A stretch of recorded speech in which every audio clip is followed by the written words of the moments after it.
बुद्ध ने अपने शरीर छोड़ने से पहले आनंद से कहा कि आनंद, पृथ्वी पर आने वाला मैं ही पहला बुद्ध नहीं हूँ और न मैं अंतिम होऊंगा। समय आने पर पृथ्वी पर दूसरे बुद्ध का भी आविर्भाव होगा। वे अहर्त होंगे, वे सम्यक संबुद्ध होंगे, वे विद्या तथा आचरण से युक्त होंगे, वे सुगति प्राप्त होंगे, वे लोक के जानकार होंगे, वे अनुपम होंगे, वे पुरुषों का दमन करने वाले सारथी होंगे और वे देवताओं तथा मनुष्यों के शास्ता होंगे।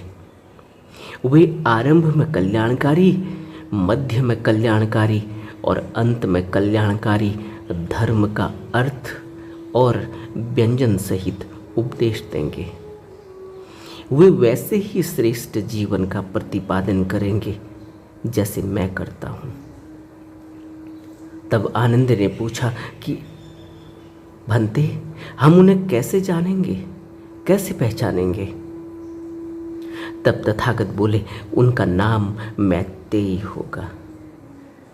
वे मैत्री के अवतार होंगे। मैत्रेयी का अर्थ है कि वे मैत्री के अवतार होंगे। और आज प्रश्न उठता है कि कैसे तथागत को खोजें, कैसे सतगुरु को खोजें, कैसे किसी गुरु को खोजें, कैसे किसी सम्यक संबुद्ध को खोजेंगे? तो बुद्ध कहते हैं कि वे मैत्री के अवतार होंगे, यही उनकी पहचान है। तभी बुद्ध ने कहा कि पृथ्वी पर आने वाला मैं ही पहला बुद्ध नहीं हूं और न मैं अंतिम होऊंगा। हमें बुद्ध के इन वचनों को अपने जीवन में गहरे में समझने की आवश्यकता है। अभी कुछ दिनों पहले मेरे बहुत पुराने मित्र मिलने आए। उन्होंने कहा कि मैं मैत्रेयी की खोज में हूँ, मैत्रेयी आने वाले हैं, उनका पदार्पण होने वाला है। मैंने कहा मैत्रेयी नाम अगर तुम्हारे पड़ोस में कोई रख दे किसी का, तो इस मैत्रेयी नाम से तुम बुद्ध को समझोगे, बुद्ध को परखोगे, बुद्ध को शरणागत कर लोगे, बुद्ध की शरण में चले जाओगे, क्योंकि उनका नाम मैत्रेयी है। तथागत ने हमें मैत्रेयी का उदाहरण दिया। मैत्रेयी का अर्थ है मैत्री के अवतार। बुद्ध अपनी ही बात कर रहे हैं कि जिस तरह से तुमने मेरे को समझा, मेरे को जाना, जिस तरह से तुमने एक बुद्ध को देखा है, करुणावान, दयावान, मैत्री का अपार सागर,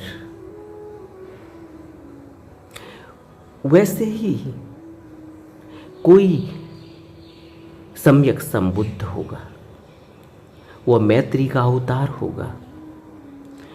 यानी उससे सिर्फ मैत्री ही निकलने वाली है। उसको दुखी नहीं किया जा सकता, उसको किसी भी तरह से क्रोधी नहीं किया जा सकता, उसको सताया नहीं जा सकता। उससे तो करुणा ही निकलनी है, उससे मैत्री ही निकलनी है। अब यह हमारे ऊपर है कि हम क्या सोचते हैं। अगर हम किसी नाम के संबंध में ही अगर ऐसा सोच रहे हैं कि मैं मैत्रेयी नाम के किसी व्यक्ति को खोजूंगा जो सम्यक संबुद्ध होगा, जो कहेगा मैं मैत्रेयी हूँ, कहने से मैत्रेयी कौन होगा, कैसे होगा? यह तो संबंध है उसके व्यक्तित्व का, यह तो संबंध है उसके गुण धर्म का। उसका गुण धर्म ऐसा है, उसकी विशेषता ऐसी है कि उससे मैत्री ही निकलने वाली है। अब तुम मैत्रेयी को खोजोगे और उससे गुस्सा निकल रहा हो, अब तुम मैत्रेयी को खोजोगे और वह तुमसे नफरत कर रहा हो, तुम मैत्रेयी को खोजोगे और वह मैत्रेयी कहेगा कि कोई हिंदू है, कोई मुसलमान है, कोई ईसाई है, तो कोई जैन है, कोई बौद्ध है। वह उनमें डिफरेंस बताएगा, वह उनमें उनको तुलनात्मक दृष्टि से तुम्हें बताएगा। तो हम क्या करेंगे ऐसे मैत्रेयी का? मैत्रेयी का अर्थ है कि वो मैत्री के अवतार होंगे। उससे मिलकर उनके संपर्क में जाने से, उनकी शरण में बैठने से पता चलेगा कि वह व्यक्ति बुद्ध है, सम्यक संबुद्ध है। बुद्ध की वह किरणें उसमें से खिलती हुई नजर आएंगी। भगवान की वह सारी विशेषताएं उसमें दिखाई देंगी, उसमें अनुभव में आएंगी। क्योंकि तथागत कभी भी बाहरी रूप से, शारीरिक रूप से अलग अलग दिखाई देते हों भला, लेकिन उनका गुण धर्म अलग नहीं है, उनका गुण धर्म एक ही है। इसलिए बुद्ध कह रहे हैं कि वे मैत्री के अवतार होंगे। उनमें से मैत्री ही फूटने वाली है, उनमें से मैत्री ही प्रदर्शित होने वाली है। वह इस संसार में हर प्राणी के साथ, प्राणी मात्र के साथ उनका व्यवहार ऐसे ही है जैसे यह कुदरत, जैसे कोई भगवान अपने जीवों के साथ, अपने प्राणियों के साथ, इस कुल कायनात के साथ करुणा, दया और मैत्री का व्यवहार करता है। वही व्यवहार एक सम्यक संबुद्ध जब संसार में प्रकट होता है, तभी तो हम उसे भगवान कहते हैं। वही व्यवहार वो हर प्राणी से करता है। ऐसा नहीं है कि बिच्छू के साथ उसका कोई और रुख है, कोई और व्यवहार है, और एक अच्छे सुसंस्कृत पढ़े लिखे व्यक्ति के साथ कुछ और। उसका व्यवहार तो एक पागल हाथी के साथ भी वैसे ही है, और एक देवता स्वरूप व्यक्ति के साथ भी वैसा ही है। उसके लिए कोई भी भेद नहीं किसी भी व्यक्ति में जिसमें कोई डर नहीं, और किसी भी ऐसे पशु में जो पागल हो चुका है, या किसी ऐसे व्यक्ति में जो गलत कर्म में लगा हो, या किसी ऐसे व्यक्ति में जो सही कर्मों में लगा हो, जिसका नाम हो, जो इस संसार में जिसको इज्जत की दृष्टि से देखा जाता हो, या ऐसा जिसको इस संसार में बेइज्जती की दृष्टि से देखा जाता हो, जिसकी बेइज्जती होती हो, उनके लिए इज्जत और बेइज्जती जैसे किसी भी प्रकार का कोई प्राणी या कोई व्यक्ति नहीं। उनकी नज़रों में सब एक है, वह सबको समभाव से देखते हैं। इसलिए बुद्ध कह रहे हैं कि मेरे बाद भी जो बुद्ध होंगे वे मैत्री के अवतार होंगे। मैत्री बुद्ध, सतगुरु, सम्यक संबुद्ध का आचरण है, उनका व्यक्तित्व है, उनकी विशेषता है कि वह सभी प्राणियों को, प्राणी मात्र को एक ही दृष्टि से देखते हैं, करुणा और कृपा की दृष्टि से, मैत्री की दृष्टि से, क्योंकि वह सभी को इस संसार से मुक्त करने के लिए आए हैं, मुक्त करना चाहते हैं। इसीलिए जब वह अपना लेते हैं तो फिर उस व्यक्ति को निर्वाण की प्राप्ति होना निश्चित ही है। बुद्ध कहते हैं कि आज नहीं तो कल वह व्यक्ति निर्वाण के रास्ते पर आगे बढ़ता चला जाएगा।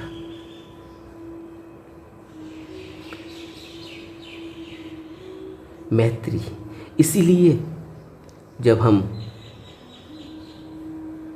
विपश्यना साधना में गहरे में उतरने लगते हैं तो बुद्ध के गुण, बुद्ध का जो मूल गुण है करुणा, दया, मैत्री, प्रेम, वह गुण धीरे धीरे एक साधक के अंदर पैदा होने लगते हैं और जैसे जैसे वह गुण बढ़ने लगते हैं उस व्यक्ति के अंदर बुद्धत्व, बोधि प्रकट होने लगती है, खिलने लगती है।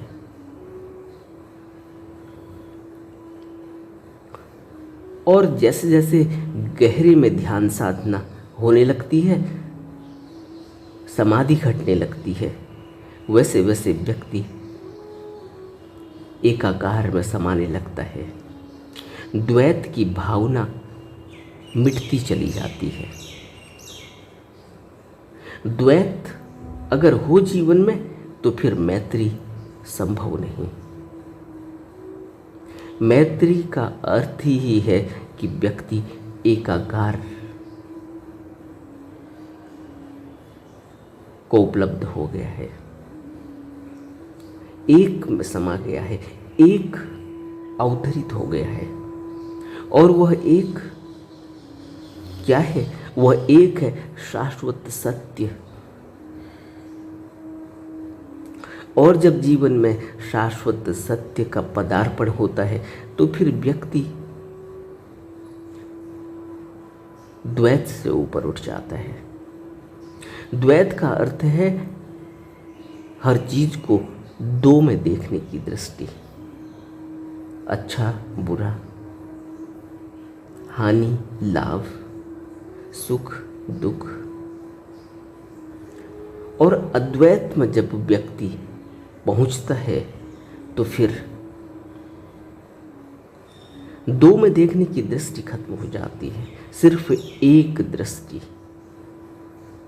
वही एक दृष्टि को ही एकाकार कहा, वही एक दृष्टि को ही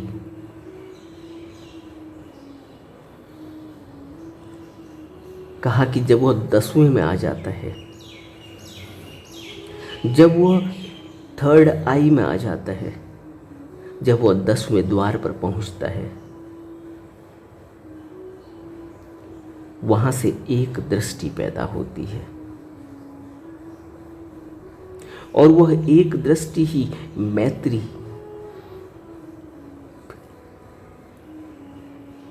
वह एक दृष्टि ही शाश्वत सत्य है, वह एक दृष्टि ही करुणा और दया है। फिर व्यक्ति पीछे को मुड़कर नहीं देखता, फिर वह द्वैत की तरफ नहीं जाता, फिर उसकी नज़रों में अपने और पराये में कोई भेद नहीं। प्राणी मात्र के लिए वह कृत्य करता है, फिर वह अपने लिए कृत्य नहीं करता, फिर वह अपने स्वार्थ के लिए कृत्य नहीं करता। अभी एक मित्र ने प्रश्न पूछा था कि आपने कहा कि कर्मों का मुक्ति से गहरा संबंध है, अच्छे कर्म और बुरे कर्म दोनों ही संसार में जन्म लेने का कारण बनते हैं। तो फिर मुक्ति कैसे संभव है, कैसे संभव है कि हम अच्छे कृत्य करें और मुक्त हो जाएं? और कैसे संभव है कि मुक्ति के लिए अच्छे कर्म ही करने चाहिए? क्योंकि अच्छे कर्म भी बांधते हैं, अच्छे कर्म भी इस संसार में आवागमन का कारण बनते हैं। जरा इस पर विस्तार से समझाइए। यही बुद्ध कह रहे हैं कि जब अद्वैत की भावना आएगी, जब अद्वैत जीवन में उतरने लगेगा ध्यान साधना से, तब सिर्फ एक चीज बचती है, मैत्री, प्रेम, करुणा, दया। और यह एक किसी भी प्रकार के भेद को खत्म कर देती है। भेद नहीं रहता, फिर अपने और पराये का भेद नहीं, सुख और दुख का भेद नहीं, हानि और लाभ का भेद नहीं। और कैसे होगा? यहाँ तक पहुँचने के लिए क्या करना है? यहाँ तक पहुँचने के लिए आर्य अष्टांगिक मार्ग का सहारा लेना है। सम्यक तौर से जीवन को देखना है।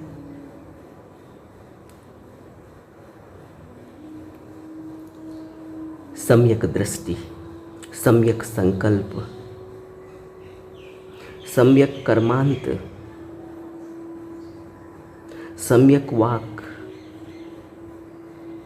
सम्यक आजीविका,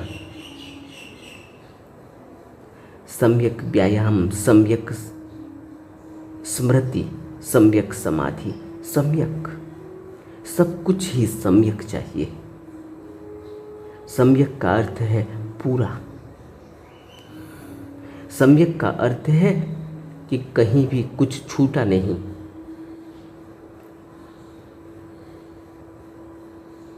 तब हम एक ऐसी स्थिति को प्राप्त करते हैं जहाँ कोई भेद नहीं रहता, जहाँ कोई जन्म और मरण का भेद नहीं है, जहाँ कोई हानि और लाभ का, यश और अपयश का संबंध नहीं। इसलिए अगर कोई व्यक्ति कुशल कर्म करता हो, अच्छे कर्म करता हो, दान पुण्य करता हो, लेकिन वह सारा ही कृत्य अगर अपने फायदे के लिए किया गया, उसमें अपना स्वार्थ हो, उसमें अपना हित हो, तो फिर वह कर्म बांध देगा। वह कर्म बांधता है, वह कर्म मुक्त नहीं करता। इसलिए निष्काम कर्म की बात कही गई। निष्काम कर्म का अर्थ ही यही है कि मेरा कोई भी स्वार्थ नहीं, मैं कर रहा हूँ क्योंकि मैं भगवान की शरण में हूँ और भगवान को साक्षी रखकर, भगवान के निमित्त, भगवान को आगे रखकर कर रहा हूँ, भगवान के लिए कर रहा हूँ। यह दृष्टि हमें बांधती नहीं। फिर यही होता है कि मैं अपने लिए कुछ नहीं करता, मेरा कोई स्वार्थ नहीं, मेरी कोई इज्जत और बेइज्जती के लिए नहीं, मेरे कोई लाभ और हानि के लिए नहीं, मेरे कोई यश और अपयश के लिए नहीं। मैं कृत्य कर रहा हूँ क्योंकि मुझे मेरे गुरु ने इस लायक समझा। मैं कृत्य कर रहा हूँ क्योंकि यह कृत्य मेरी सेवा है, और सेवा निस्वार्थ भाव से, और सेवा की इससे लोकहित में बिना किसी स्वार्थ को आगे रखे हुए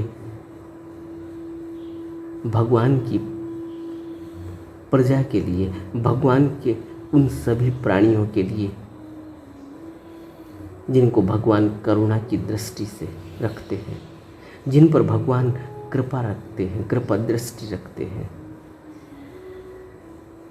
इसीलिए हमारा भी संबंध है, किसी भी प्राणी से हमारा संबंध है क्योंकि वह भगवान उसके प्रति करुणा रखते हैं, वो भगवान उससे जुड़े हैं और हम भी भगवान से जुड़े हुए हैं, इसलिए हम उससे भी जुड़े हुए हैं।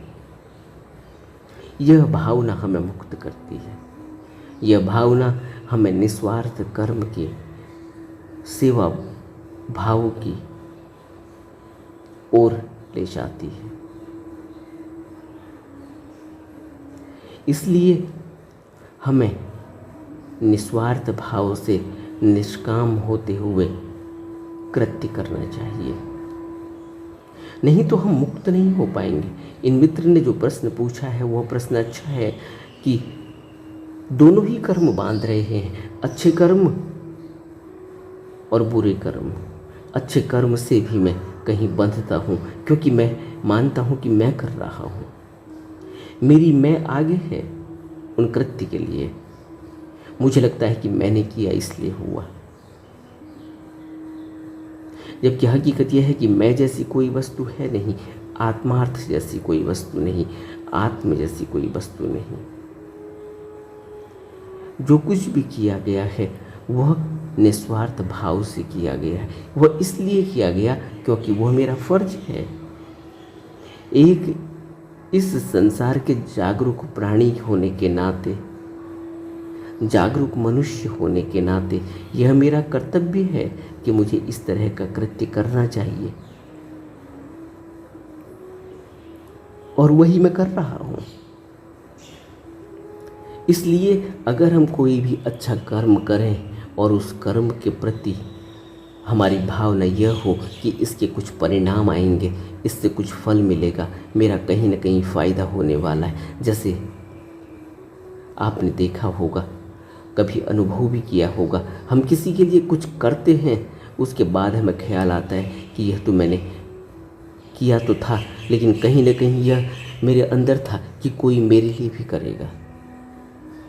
यह भाव भी गलत है कि कोई मेरे लिए भी करेगा इसलिए मैं कर रहा हूँ, यह तो सौदा हो गया। और अगर हम कोई भी कृत्य को, कोई भी सार्वजनिक कृत्य को इस भाव से कर रहा हूँ कि मुझे भी कल को यही सेवा मिलने वाली है, जब मैं इस स्थिति में होऊंगा, लाचार होऊंगा, उस समय मुझे भी सहारा मिलेगा, तो यह सौदा हो गया, यह लेने देने का कृत्य है। यह बुद्ध नहीं कह रहे हैं। बुद्ध तो कह रहे हैं कि हर एक व्यक्ति के साथ मैत्री का व्यवहार ऐसे ही होना चाहिए जैसे कि वो हमारा संबंधी है। क्यों? क्योंकि वो हमसे जुड़ा हुआ है। हम आंतरिक रूप से एक दूसरे से इतने ही गहरे में जुड़े हुए हैं, हम समझें या न समझें, क्योंकि वह एक ही सूरज सबके अंदर रोशनी दे रहा है।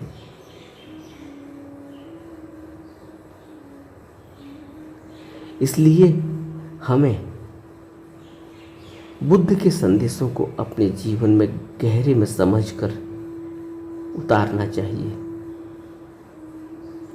ताकि हमारा भी कल्याण हो सके। और कल्याण सिर्फ एक ही बात से हो सकता है, वह है कि हम अपने स्वार्थ को दरकिनार रख के लोकहित में सेवार्थ कर्म करें, सेवा समझकर कर्म करें, अपने को इस लायक समझें कि हम वह कृत्य कर पा रहे हैं जो हमें दूसरे व्यक्ति ने किसी आशा के साथ सौंपा हुआ है।